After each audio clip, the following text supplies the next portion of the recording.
유시민 작가의 충격적 여론조사가 떴는데 해당 부분의 의미와 함께 뒤에서는 김어준 총수의 이 발언이 매우 중요한 이유 보고 드립니다. 구독, 좋아요 꾹 눌러주시고 끝까지 시청 부탁드립니다. 먼저 최근 시사저널의 여론조사 결과 유시민 작가는 일반인 그리고 전문가 사이에서 우리나라 최고의 영향력을 지닌 인물로 1위에 선정되었습니다. 2위로는 이국종, 손석희, 김어준 총수 순으로 나와 작년과 동일한 순위로 나왔습니다. 특히 이번 조사에서 놀라운 것은 김어준 총수의 영향력을 이제 언론들도 두려워하기 시작했는데 역시나 유시민 작가의 영향력이 1위라는 것을 보면 놀라운 상황입니다. 해당 조사는 갤럽 조사이며 가능성은 제로지만 유 작가님이 정치를 만약 하시면 단숨에 대선 후보 지지도 1위를 하실 것 같습니다. 그런데도 김 대표는 ABC에 긁혔는지 아직도 이러고 있죠. 유시민 작가의 비평은 지금 시기에 아주 매우 중요한 백신이었습니다. 정치 세력에게 가장 위험한 순간은 비판이 많을 때가 아닙니다. 오히려 비판이 사라질 때라 생각합니다. 내부에서 아무도 불편한 말을 하지 않고 지도자 주변에 듣기 좋은 말만 남고 지지층 내부의 불만을 문제 세력으로 몰아내기 시작할 때 정치 세력은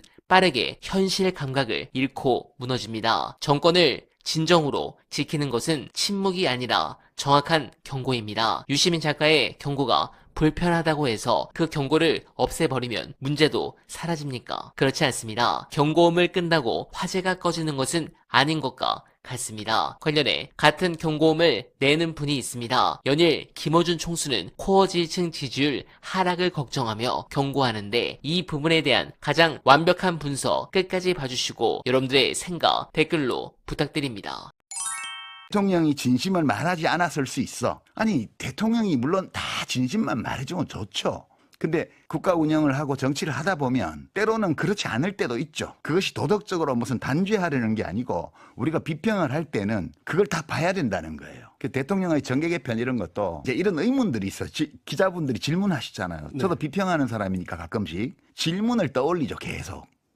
그럼 왜 문재인 대통령을 정말 끔찍하게 비방하는 유튜브 방송을 장기간에 한 사람을 인사혁신처장으로 기용했을까? 왜? 그럼 이재명 정부의 주요 인사들은 그런 사람이라도 괜찮은가? 이런 의문을 가지게 되죠. 이병태 씨 같은 사람, 뉴라이트예요. 정말 그건을 서슴지 않았던 극단적으로 치우친 이념을 전파했던 사람이에요. 저런 사람도 괜찮은가? 그러니까 굳이 저런 사람을 스카우트하는 이유는 뭘까? 이런 생각을 하게 되죠. ABC는 소위 뉴 이재명을 표방하는 사람들이 예컨대 이현조 의원 같은 사람이 중심이 되어서 국회 대회의장에서 무슨 토론회를 열면서 대놓고 문재인 대통령을 비난했습니다. 그리고 노무현 대통령을 지금도 잊지 못하는 사람들을 정신병을 앓는 사람이라고 얘기를 했고요. 그 토론장에 민주당 국회의원들이 중진들을 포함해서 여러 명 와 있었는데 그 누구도 그거에 대해서 이의 제기를 하지 않았어요. 저는 그냥 제 생각을 얘기하는 거예요. 그것이 민주당에 무슨 이익을 주냐 손해를 주냐에 대해서는 그건 제 일은 아니라고 봐요. 저는 가끔 비평하는 사람으로서 그냥 저의 생각을 얘기하는 거고 그것을 민주당 분들이 어떻게 소화하며 국힘 분들이 어떻게 이용하며 소위 조중동 보수 언론에서 어떻게 활용하고 또는 뭐 요즘 진보 언론이 있는지 모르겠지만 새칭 진보 언론에서 어떻게 비평하는지는 그들의 몫이라고 봐요, 저는. 그러니까 제가 제기하는 문제는 의문이에요, 의문. 왜 어떻게 국회에서 민주당 국회의원들이 그런 짓을 할 수가 있지? 그리고 대통령은 왜 그런 사람들을 가까이 하며 SNS X 계정이나 이런 걸 통해서 리트윗하거나 소위 요새 젊은 사람들은 샤라웃이라 그러는데 그 좋게 띄워주는 리트윗을 하거나 또는 이제 이렇게 링크를 걸어서 이야기를 남길 때 보면 주로 그런 사람들을 해요. 주로. 이게 뭘 의미하는 걸까? 대통령은 도대체 뭘 하려고 하는 것일까?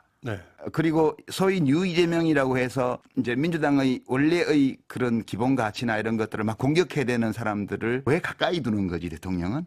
어떤 생각일까? 그걸 추론해 봐야 돼요. 비평을 하려면. 제가 이제 그런 것들을 다 종합해서 추론해 볼 때 대통령에게는 어떤 뜻이 있는 것 같다. 그게 정계 개편.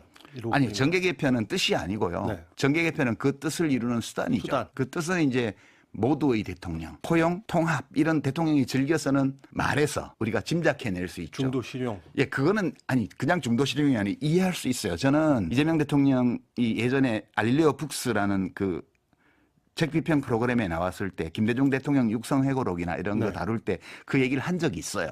그러니까 이명박 대통령이 그 노무현 대통령을 검찰을 시켜가지고 그렇게 해코지하고 그 일이 일어나면서 그때 응축된 에너지가 결국 이명박 박근혜 두 대통령의 탄핵과 구속을 불러왔고 그 역풍이 다시 윤석열 검찰 독재 정권을 탄생시켰고 그 끝에 내란이 왔고 다시 그 반작용이 이제 이 탄핵과 윤석열의 구속 그리고 정권 교체 이렇게 이런 정치적 에너지가 서로 극단적으로 충돌하면서 우리 사회가 근 20여 년간 이렇게 온 이것이 과연 이래도 되냐? 이대로 대한민국이 갈 수 있냐? 이런 문제에 대한 들에 대한 진지한 고민을 토로한 적이 있어요.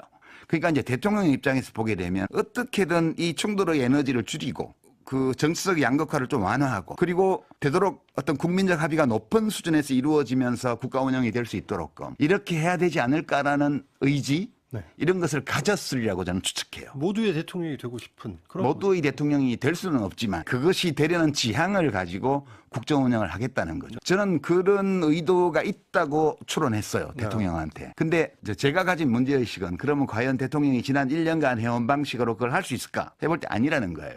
지금까지 1년 동안 대통령이 해온 방식으로는 그 목표를 이룰 수 없을 뿐만 아니라 오히려 자신을 구해주고 검찰 독재에서 이제 정치인 이재명을 구해줬던 국민들의 요구, 지지층의 소망 이런 것들에 어긋나면서 자기 자신의 정치적 기반을 무너뜨리고 진영을 혼돈에 몰아넣고 그리고 스스로도 성공하지 못하고 본인이 생각하는 통합의 정치, 그 좌우의 통합 네. 이런 거를 이루지 못한 채 시도하지 않은 것만 못한 결과가 될 수도 있다. 사실 제가 개인적으로 바라는 거는 이재명 대통령이 그런 포부를 가지는 것은 좋은데 좀 더 안전한 길로 갔으면 싶은 거예요, 저는. 그러니까 누가 당대표가 되어도 그 사람이 대통령의 부하가 아니에요. 그 점을 대통령이 인정하고 누가 되더라도 직업 공무원들하고 호흡 맞춰서 하듯이 하면은 아무 문제 없다고 저는 생각합니다. 네, 공감합니다. 코어 지지층이 없으면 대통령이 어떤 일을 하든 홍보는 더뎌질 수밖에 없고 언론들이 지멋대로 왜곡해도 해명을 실어나를 사람들이 없어집니다. 커뮤에서 그들이 여기저기 퍼나르고 설명하고 해명했던 것들이 지금 자취를 감춘 상황입니다. 심지어 저 같은 유튜버들도 이재명 대통령의 호재성 뉴스를 브리핑하지 않습니다. 그래서 김어준 총수는 이번 주 못해도 다음 주 안에 코어라 불리는 사람들 마음을 돌릴 수 있는 획기적인 방안을 내놓아야 된다고